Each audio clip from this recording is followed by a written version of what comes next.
Hello viewers, welcome to my channel. Let's dive into English literature.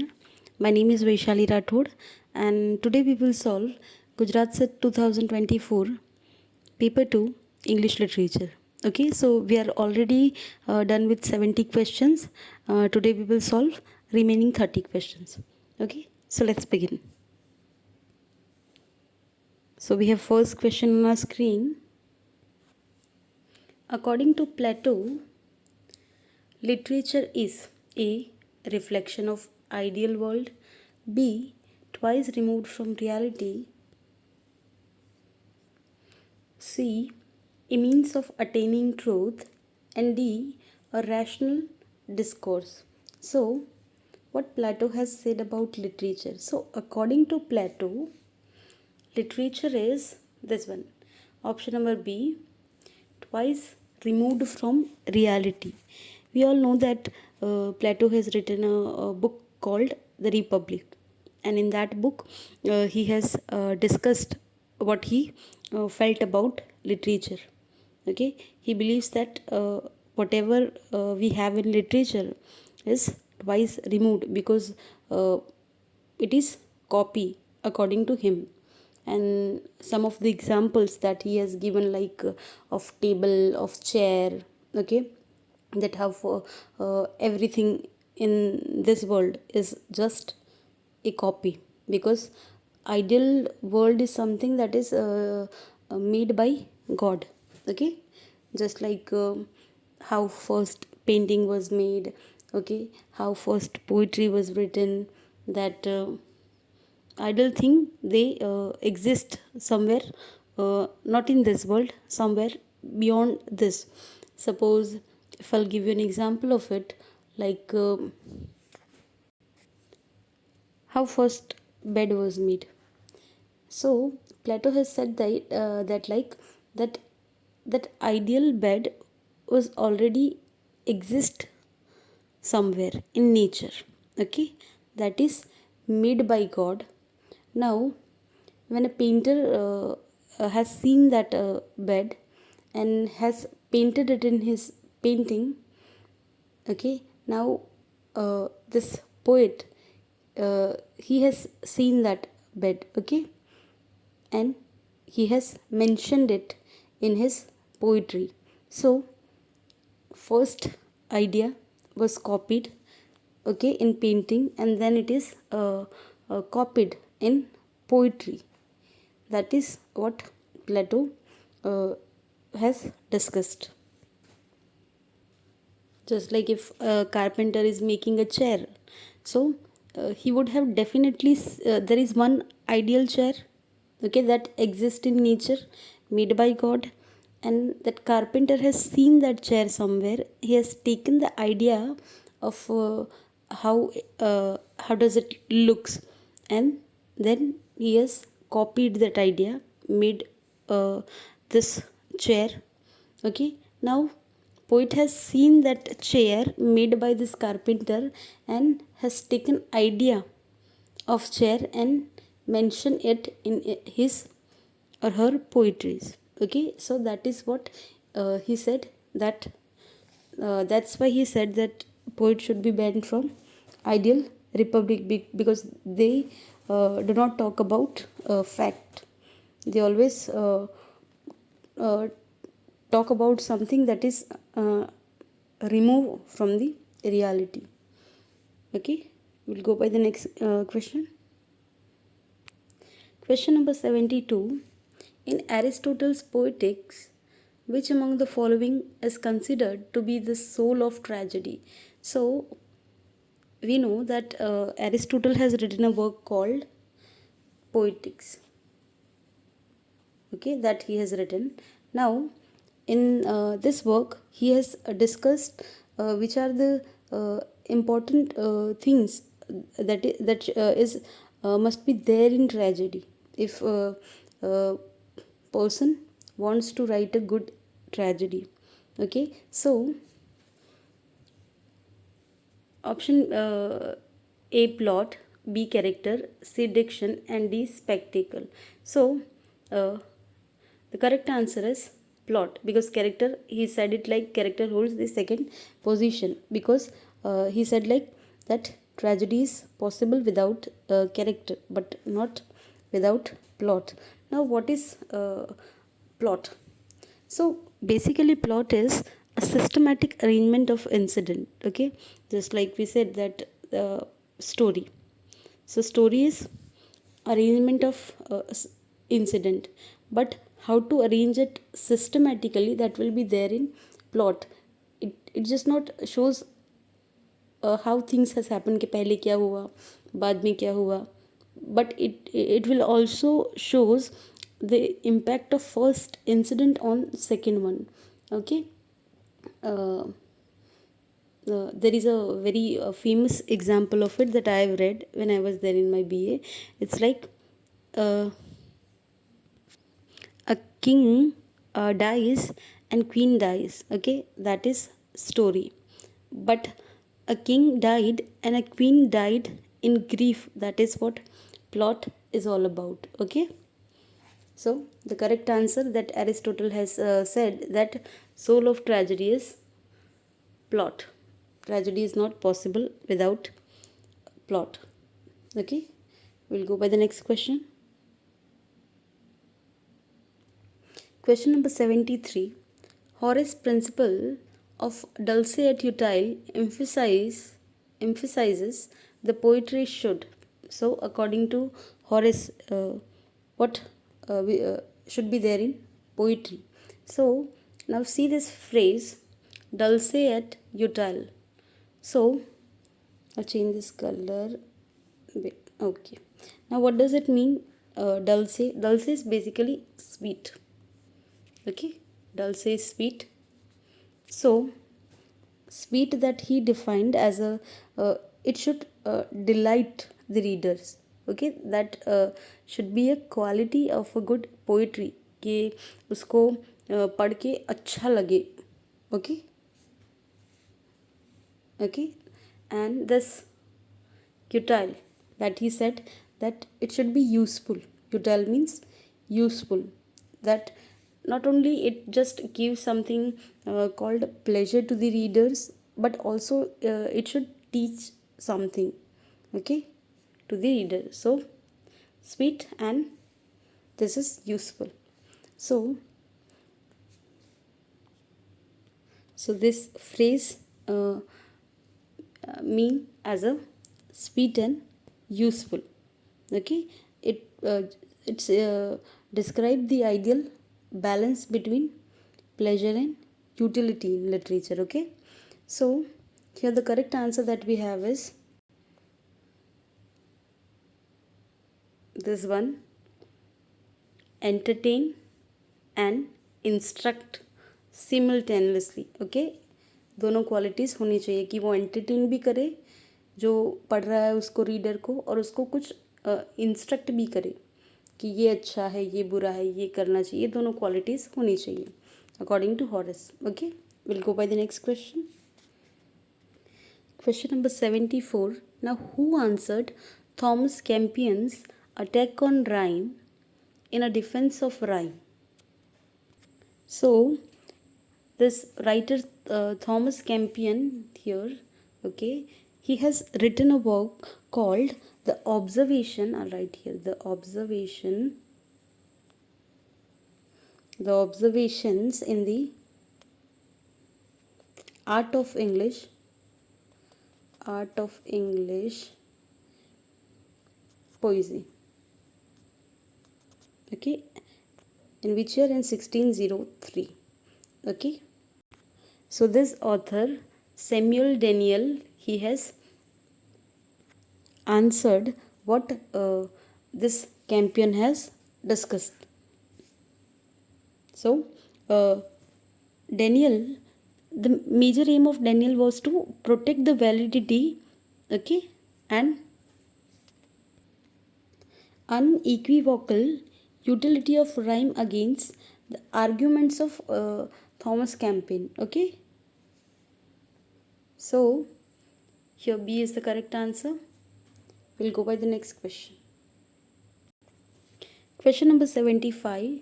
Now, who among the following is a well-known lexicographer. Now, lexicographer means biographer. Biographer.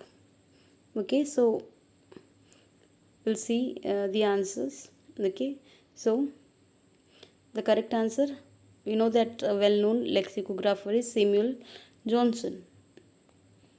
Okay, so here A is the correct answer. We'll go by the next question. Question number 76. Primary imagination is the basis of all creative activities. Now, who among the following said this? So, we all know that this concept of primary imagination, secondary imagination, concept of fancy, this work given by whom? By Samuel Taylor Coleridge. So, here B is the correct answer. Okay, we'll go by the next question. Question number 77. In Discipline and Punish, Michel Foucault, okay, theorizes, okay. So, what he has theorized. So, Foucault has written a work called Discipline and Punish, the Birth of the Prison. Okay, so Discipline and Punish, the birth of the prison, that he has written in 1975. Okay, so he has theorized what? So he has theorized this one, the reinforcement of power structure through discipline by prisons. Okay, so here the correct answer we have is option number C. Okay, we'll go by the next question. Question number 78. In Dryden's An Essay on Dramatic Poesy, there are 4 interlocutors representing 4 different ideologies. Now, which of them impersonate Dryden's view? Okay, so we'll see this option here. So, first is Lycidius. So, here Lycidius is Charles Sedley, okay, and he favors the French drama and as a superior to English drama. So, he could not be Dryden. Now, option B, Eugenius. Now, Eugenius is Charles Sequille. So, he favors the modern over the ancient. So, he is not the answer. Now, see this third, Crites. So, Crites is Sir Robert Howard. Okay, and he favors the ancient. So, he is not the answer. Now, see this option D, Neander. So, now Neander means new man. So, this new man is considered to be Dryden himself because he favors the modern but he also respects the ancients. So, he is expressing Dryden's ideology in his book An Essay on Dramatic Poesy. And this work was written during the closure of the London theatre. Okay, so it is written, the author has written it just to defend drama. Okay, and in which year it came? It came in 1668. Okay, so the correct answer of this question that we have is option number D, Neander. Okay, we'll go by the next question here. Question number 79. Now, Matthew Arnold's concept of disinterestedness calls for. So, we all know that Matthew Arnold has defined criticism as a disinterested endeavor to learn and to propagate the best that is known and thought in the world. Okay, so here this term that he has used, disinterestedness, that he has referred it to being an impartial and just a reader. Okay, so here an objective evaluation of literature. So here option number B, correct answer we have. We'll go by the next question. Question number 80. Now, who among the following gave the concept of aporia? So, aporia is a concept given by Jacques Derrida. Okay. Now, what is this aporia? Aporia is basically a state of uncertainty. Okay.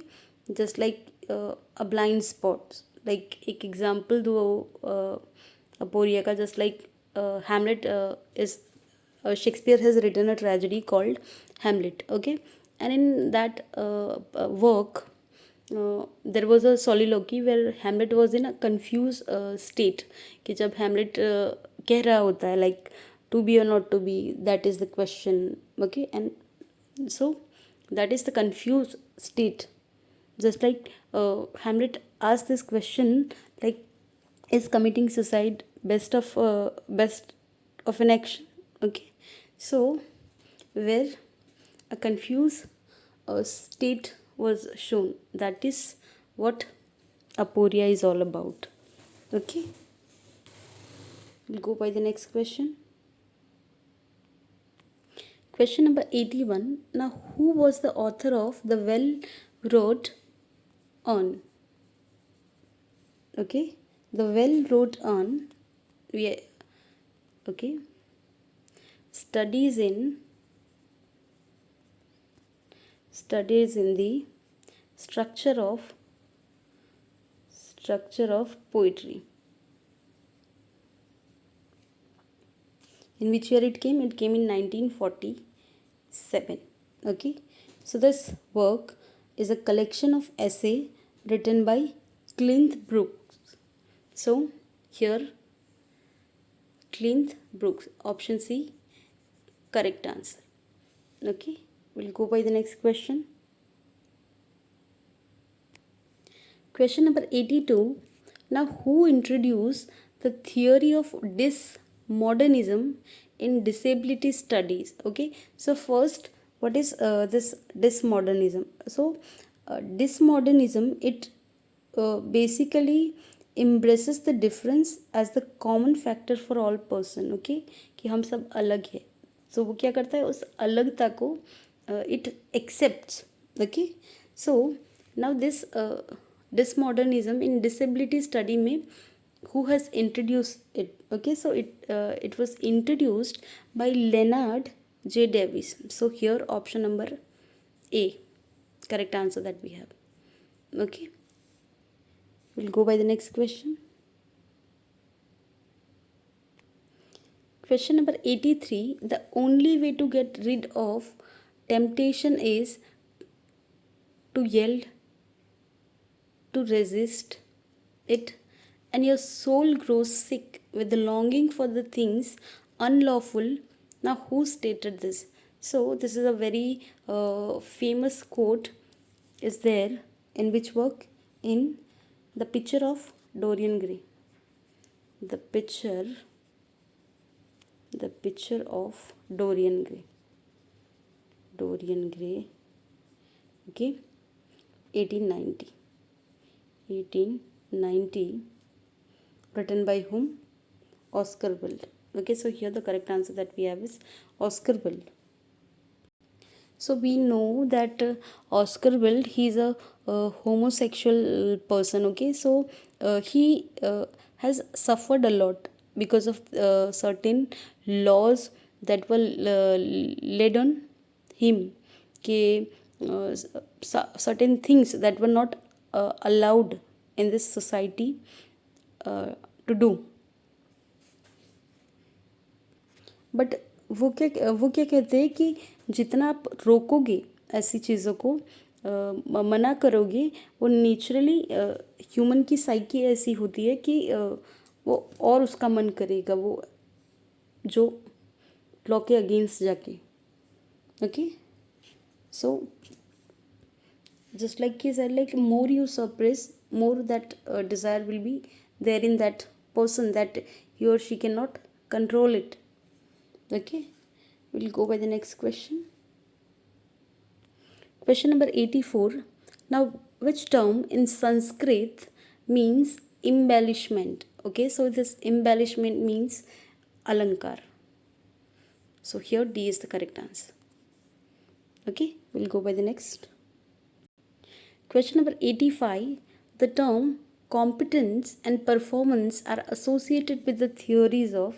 So here competence means language competence and performance means language performance. Okay, so what does it mean when author has said competence? So first we'll go by the answer. It is given by Noam Chomsky. Option number A. Okay, now competence means collection of subconscious rules, जैसे कि that one knows when knows language. Okay, और performance क्या होता है? It is basically a system, okay, which puts this rules. Okay, it is basically an actual use of language.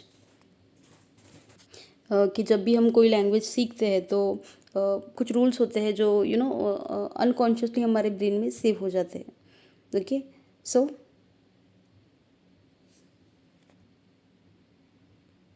That is what competence. Performance is like कि जब हम actual उस language का use करते हैं according to our psyche, our language tone. Okay, so that is what performance is all about. Okay, we'll go by the next question. Question number 86. Now, who coined the term collective unconsciousness? Okay, so this term was coined by psychiatrist Carl Jung. So he's a very famous psychiatrist. So he said it a form of unconscious part of mind. It contains some memories, okay, and some impulses which the individual is not aware, okay, and it is very common to mankind. Okay, so that is what he defined as a collective unconscious.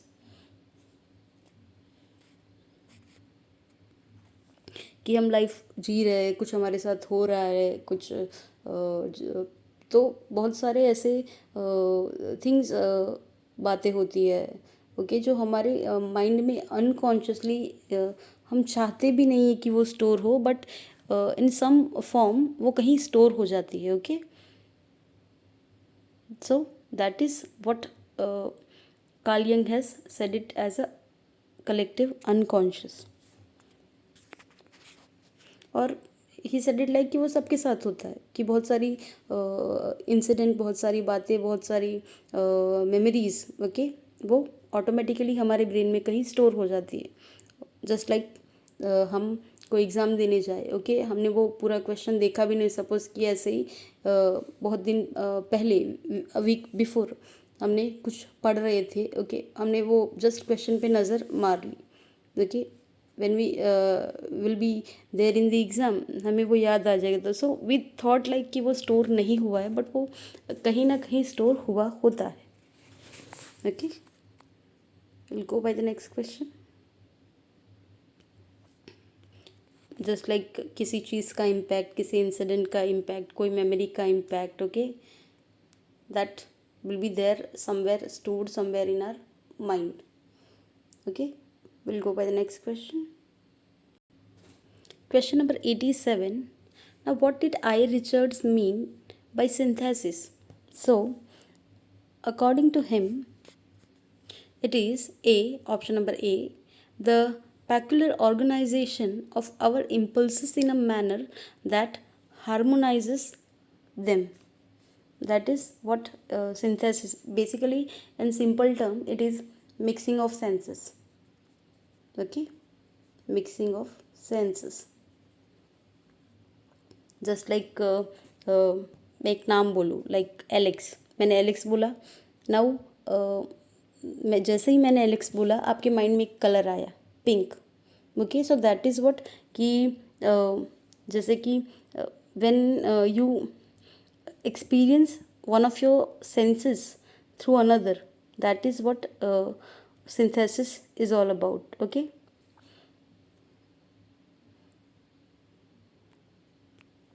जैसे कि आप कोई चीज़ याद करो, किसी का नाम याद करो, कि कुछ कुछ भी आप याद करो और आपको कुछ ऐसा कलर का विजन आए, किसी का नाम लेके, जैसे कि I said it like tree, आपकी इमेज में ग्रीन कलर आ गया. सो that is what synthesis is all about. Okay, basically it is a Greek term which means together. Okay, so option A is the correct one. We'll go by the next question. Question number 88. The work Silent Spring critically engages with the problem of, so it talks about anthropocentrism. Now what is it, this anthropocentrism? So in simple term, it is something that is human centered. Okay, so human centered, where the human being is there in a center, hold the central position. Okay, and this work is written by Rachel Carson.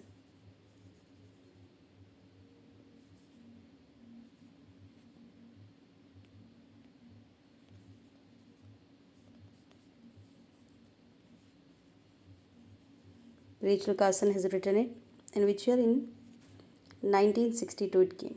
Okay, now what is the story of that work? So it basically talks about the way, जैसे कि हम we use chemicals, pesticides, okay, on soil. So what are the after effects of it, like animals पे क्या असर होता है, okay, birds पे क्या असर होता है, सॉइल पे क्या असर होता है, एटमोसफियर पे क्या असर है, but on major point human beings पे क्या असर होता है उसका. बहुत सारे ब्लड रिलेटेड डिसीज़ होते हैं, ओके, कैंसर होता है, ओके, एयर में प्रॉब्लम होती है, and all this things. So that this Rachel Carson has discussed. Okay, we'll go by the next question. Question number 89. Of the following theorists, identify the one who has examined the narrative construction of history. So, narrative construction of history was examined by Hayden White. So, here option C. Okay, we'll go by the next question. Question number 90. Now, who among the following is an Indian eco-feminist? Now, Indian eco-feminist. So, see this option here. Gauri Vishwanathan, Arundhati Roy, Vandana Shiva or Meeta Patkar. Whatever this female writers that they have written, they have written it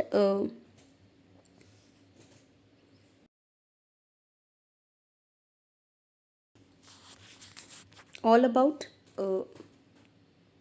nature, okay, all about eco. But the major one that we have is here option number C, Vandana Shiva. Okay, so here C is the correct answer that we have. We'll go by the next question. Question number 91. A compelling research question in literary studies is a typically characterized by. Okay, a compelling research question in literary studies is typically characterized by, so it is characterized as a focused inquiry that facilitates deep textual and theoretical analysis. So here this B correct answer we have. We'll go by the next question. Question number 92. Now, in the realm of literary research, a hypothesis function as. So, basically, what is hypothesis? That you need to be aware. So, hypothesis is a statement.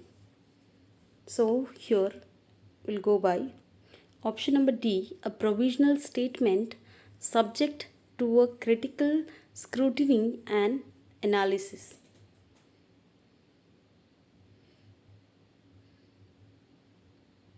सो क्या होता है कि हम एक statement बनाते हैं, okay, या तो वो स्टेटमेंट गलत प्रूफ होगा या तो वो स्टेटमेंट राइट प्रूफ होगा. Okay, So here D is the correct answer. Now we'll go by the next question. Question number 93. Now the classification of a text as a primary source in literary studies is contingent upon. So the classification of a text as a primary source, so text will remain primary source, okay? Not only when you are writing a research paper, doing PhD, or okay, even if you are studying for something, text will remain the primary source. Other materials like research paper or some material from web source will always remain the second source.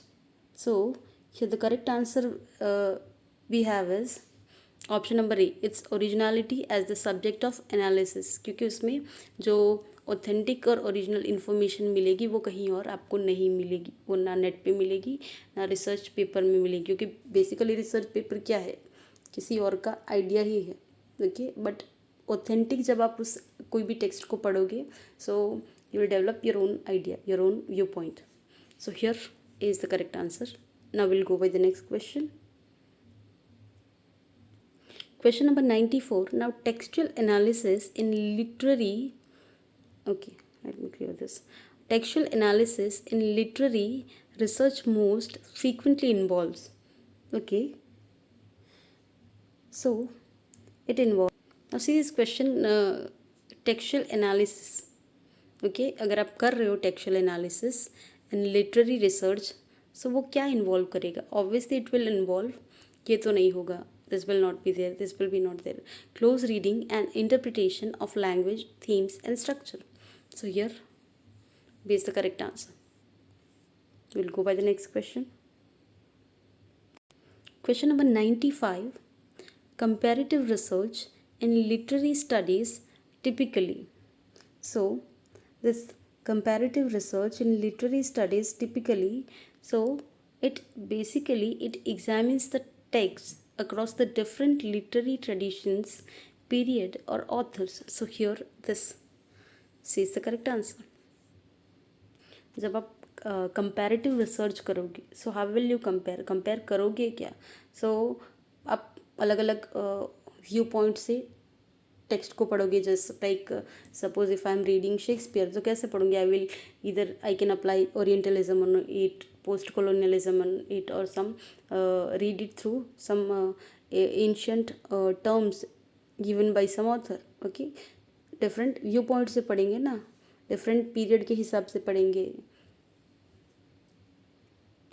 Will go by the next question here. Question number 96. Now theoretical research in literary studies involves, now theoretical research in literary studies, it involves applying literary theories to interpret text. that is what, कि कोई theory होगी, उस theory को हम text पे apply करेंगे. Just as what I said कि suppose if I am reading Othello, okay, so Othello की अगर मुझे थियोरेटिकल रिसर्च करनी है तो मैं क्या करूँगी? I will apply orientalism on it and this is how I will read it. तो मैं ओरिएंटल पर्सपेक्टिव से ओथेलो को पढ़ूंगी कि which are the elements that author has used that it I can consider it to be an oriental text. We'll go by the next question. So here A is the correct answer. Okay, we'll see the next question. Question number 97. The primary purpose of a research design in literary studies is to. So what is the primary purpose of research design? So the primary purpose is outline a systematic approach to answering the research question. So here this outline a systematic approach to answering the research question is the correct answer.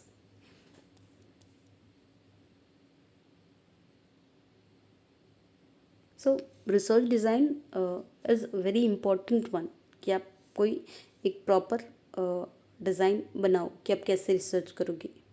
Okay, पहले आप कौन से author को pick करोगे, second आप क्या लोगे, कौन सा पार्ट आप पहले इंक्लूड करोगे. सो दैट ये सारी चीज़ें रिसर्च डिज़ाइन के अंदर आती है कि आप एक ओवरऑल आउटलाइन बना लो और उसको फॉलो करो. Okay, we'll go by the next question. Question number 98. A comprehensive literature review is essential because. So, literature review क्यों important होता है? So, it is important because it identifies gaps in current research and leads to the thesis statement. So, here C is the correct answer. So, आप literature review क्यों करते हो? Why you do literature review? You'll do before writing your own research paper or thesis, that you'll get to know कि पहले में क्या गड़बड़ थी, that you won't commit.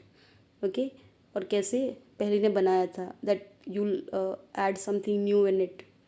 So that is why we'll review the previous books, previous research paper or previous thesis, and that is why we'll review is essential. Okay, that you get to know about which are the mistakes that were there in that one, that you won't be able to commit that same error in your paper. Okay, we'll go by the next question. Question number 99. A blueprint of research work is called. So we all know a blueprint of research work is what? Research design. Okay, because आप जब एक research design बनाते हो you'll get to know कि क्या आपको first include करना है, सेकंड क्या इंक्लूड करना है, आपको कौन से राइटर्स पिक करने हैं. ओके, आपको क्या ऐड करना है, क्या नहीं ऐड करना है, कौन सा थियोरी आपको लेना है. ओके, एवरीथिंग कितने टाइम में कंप्लीट होगा. So blueprint of research work is what? Research design, जो सबसे पहले आपका एक बन जाना चाहिए. Okay, so we'll go by the next question. Question number 100. Now, what is plagiarism in research? Okay, so plagiarism is basically when you mention something from somewhere when you are writing your thesis or research paper and you won't cite it, कि आप कहीं से कोई information चुराओ, उठाओ और उसको mention नहीं करो. ओके, उसको ऐड नहीं करो कि आपने उसको वहाँ से लिया हुआ है. That is what plagiarism. Whether you have taken it directly or indirectly, you have to mention it.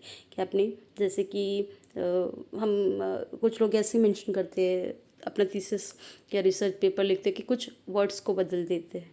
Okay, कोई नया वर्ड ऐड कर लेते हैं. Okay, but that is also, वो भी प्लेगरिज्म के अंदर ही आता है. That you have change some words but that idea or that content will remain the same one. Okay, so that is what plagiarism is all about. Now, okay, so here B is the correct answer. Copying unscrupulously without citing the source, कि आप source को जब cite नहीं करते और copy करते हो, that is what plagiarism. Okay, so we are done with the paper. Thank you for watching.